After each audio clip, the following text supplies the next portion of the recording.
Hey, welcome. So today we're diving into a pretty radical idea. What if the very act of wanting something is the one thing that's pushing it away? We're going to explore how to shift your whole state of mind from that endless chase of seeking to the incredible power of simply having. It's a small shift, but trust me, it can change everything. So let's just kick things off with a big question. What if everything you've been chasing, everything you've been hoping for, isn't actually off in the future somewhere, but it's yours, like right now? What if the secret isn't about getting it, but just accepting it? This idea, right here, is the foundation for everything we're about to get into. First things first, we have to talk about the problem with how we usually go about this. Most of us live in what you could call the trap of wanting, and we don't even know we're in it. Sound familiar? It really is like being on a treadmill. You're running and running towards that goal, more money, a great relationship, a sense of peace, but no matter how hard you push, it just seems to stay the same distance away. And that's because the state of wanting is built on a feeling of not having it. By saying you want something, you're constantly telling yourself and the universe that it's not here. And check this out. Our own words totally reinforce this feeling of lack.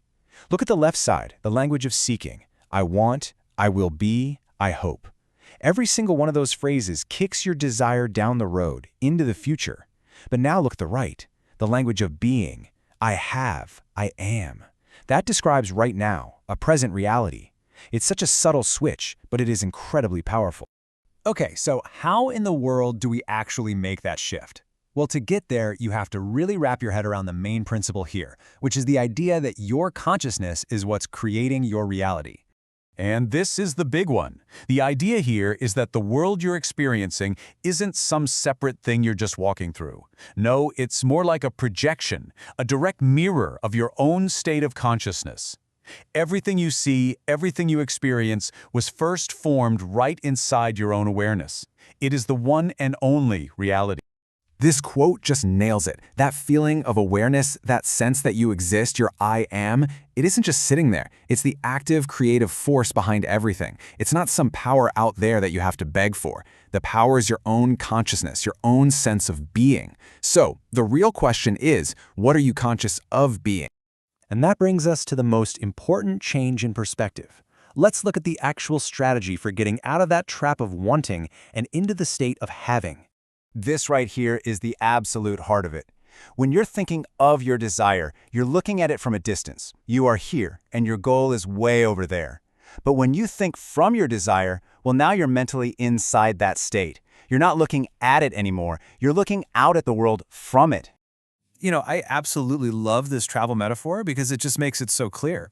Thinking of a vacation is like flipping through a brochure, right? You're just imagining how nice it would be, but thinking from it, that's like you're already there. You can feel the sun on your skin and you're sending a postcard home. You are mentally living inside the reality where your wish is already fulfilled. Okay, so that sounds great in theory, but how do we actually do it? This is where a simple but seriously powerful mental tool comes into play. The process is actually this simple. First, you just identify whatever feels like a problem right now. Maybe you're worried about money or something with your health. Then step 2, you use your imagination to just move that problem. Take it out of your present and put it into your past. And then step 3, you lock in that shift with the phrase, I remember when. Let's look at this example. By saying, I remember when I was worried about money, you're doing something really profound. You are implying that the worry is over. It's done. It's just a memory, not what's happening now. This little trick helps you accept a new state of being, in this case, the feeling of security. But there is one final, absolutely crucial piece to this whole puzzle. The words are like the key that gets the engine started, but they aren't the engine itself. The real power is something way deeper. And this is so important. That I remember when phrase is just a tool. Its only job is to kickstart a genuine feeling inside of you. Because your consciousness, that I am, it responds to your state of being, your feeling state, not just some words you repeat over and over. You have to truly live in the emotional state of the wish already being a fact. And these are the feelings you're aiming for.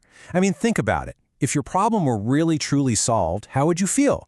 You'd feel relief, right? You'd feel satisfied. You'd be at peace.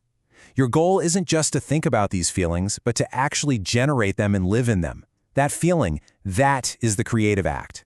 So as we wrap this up, I want to leave you with this one last thought. Everything we've talked about, it all comes down to right now. Your current state of consciousness, the total sum of what you believe and feel in this moment, that's the seed for everything you're going to experience tomorrow.